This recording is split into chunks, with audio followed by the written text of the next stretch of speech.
Hi guys, I'm just taking you to this website today. Uh, Basically we're at Radnet, and it's the Norwegian public monitoring website that's available, and I was just going to show you a couple of graphs from it. Now there was some discussion. If I just take you up to the north of Norway here, there is islands further north than this on Europe, which sometimes come up, and you can get readings from them too.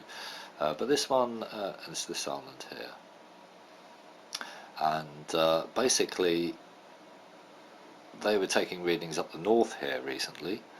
Around about the start of January, there was a comment made jointly with Finnish and Swedish nuclear authorities that the contamination was coming from Fukushima, that was found up here. Some recent stuff that's been found there, in very small amounts they said, and nothing has been found further south in Norway. So basically in response to that, I've basically just gone through the sites and had a look around, and basically I moved further south because obviously there was no extra radiological impact further south, and what I found was that wasn't necessarily the case.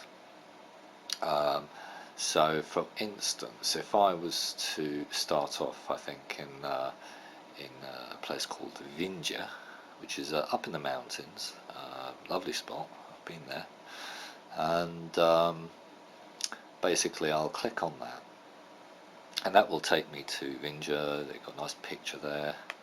You come over here to the right, you can see the very low 0.07 microsieverts. It is snowing up in the mountains of Norway. Well, it's snowing everywhere in Norway at the moment, and this does have a lowering effect of radiological counting for a number of reasons, but has been noted. Also noted that isotopes break down slower, they disintegrate slower in much colder weather and in icy and snowy conditions. Just something to bear in mind. If we look at this over the first here, basically is Timem Midel Sistemaned, now that's 1 week. So basically, sorry, I'll tell a lie, it's 1 month, and basically that will just give you a breakdown of what's been happening over the month. And if you move a bit further down, Timemidil Sister Or, which is for the year, and this is interesting. You can basically see that at the start of the year. Now, last year there was an incident which brought its background around Norway all over the place up to about 0.1 and a bit higher. And in the winter, when it gets icy and snowy, the radiological levels drop, and they normally come up to somewhere around about under the 1 mark, under the 0.1 microsievert mark, or around the 0.1 microsievert mark. You know, there's a lot of radon in these areas. So when we were looking at that, we saw there was a step up in April the 4th. I can just zoom in there so you clearly see that, and it's moved along. There's been various peaks along the way, you know, so we have various incidents around Europe which have caused that to heighten, and plus other emissions from Fukushima. And then when we get to around about mid-December, we have a step down.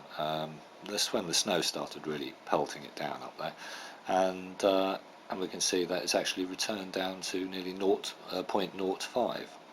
So to clarify, it starts at 0.05, gets to April, over 2 weeks it jumps up to 0.11 or 0.1, yeah, about 0.11 microsievert, carries on like that for the whole year.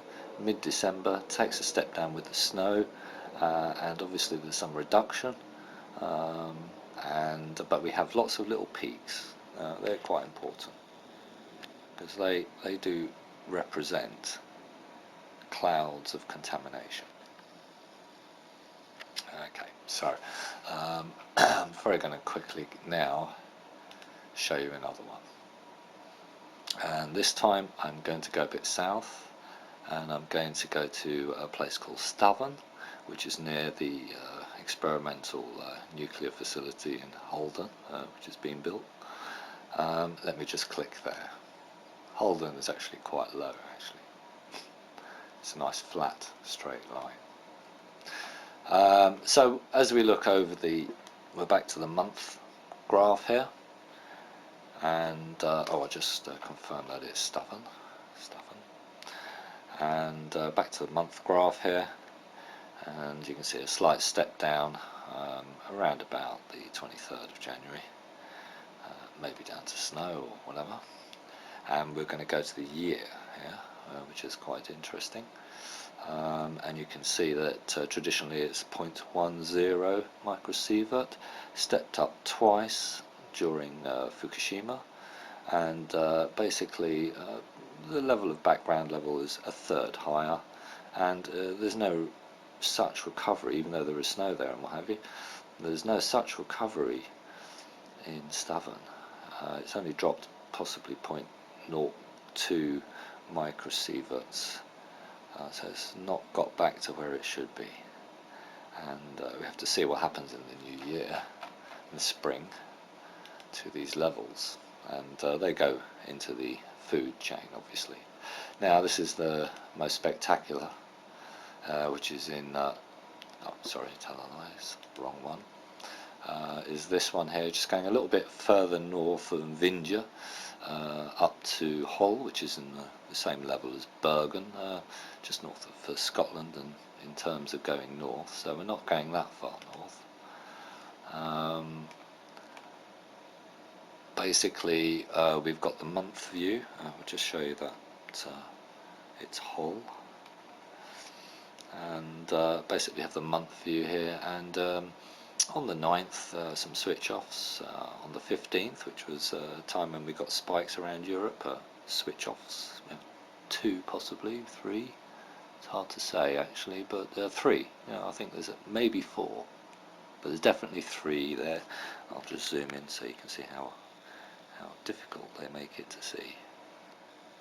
I think there's 3, right, there's a couple there maybe, but there seems to be 3 lines, 2 are together.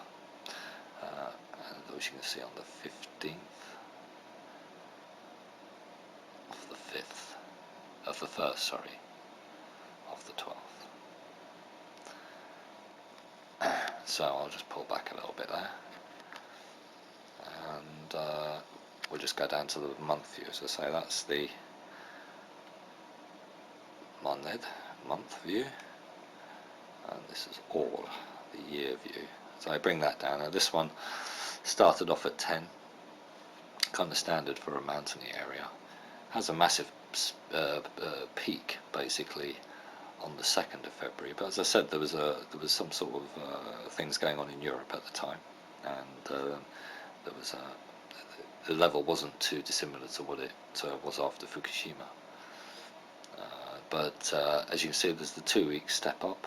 The 2nd week was more pronounced, and as we move across, you can see there's been a return, and the return started about the 28th of the 11th, and that started to come down. A lot of snow dropping at this point up in those mountains. You can see the switch offs, and you can see that they're back down to 0.1 microsievert. But once again, is that a temporary blip or not? We don't know. It's a very slow return, and it may be due to snow issues. Well, to be honest, it's the questions are on, is Norway basically is Norway pro-nuclear or not? Well, I thought it was always not, but apparently they work with the Finnish and the other agencies to sort of deceive the people, basically, it would appear. And So these effects are this water up in these mountains is the watershed for Norway. That's what feeds the population and the animals and the plants and what have you. Over here, Nilu, they've not public anymore. They're only for private organisations now. You have to ask the director for the password to get into it. And he did a report on Japan, which played down the emissions from Japan.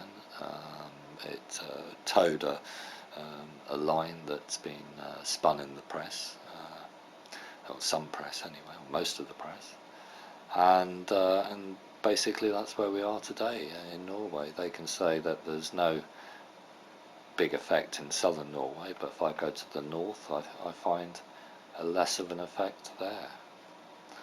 Let me just try one. Going up north, nice flat line, nice flat line, nothing, hardly.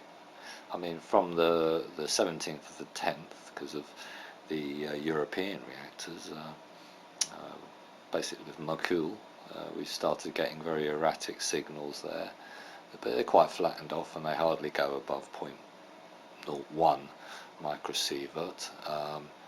And what can I say? That's just the remnants of Makul and all the other incidents that have been going on. I'm not ruling out Fukushima on top of that, but we've got American reactors that send stuff our way as well. So, or Norway's way for sure. Well, that's all I have to say today, and I just wanted to cover this Radnet. It's public for now, unlike Nilu, and basically the monitoring system that's now under password protection. This is found on EURDEP, some of these, not all of them, but EURDEP does have some of these monitors and a few extra ones that aren't here.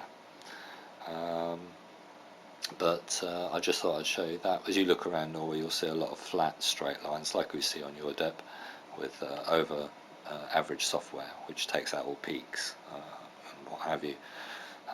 But there you are, Radnet. Thank you for listening.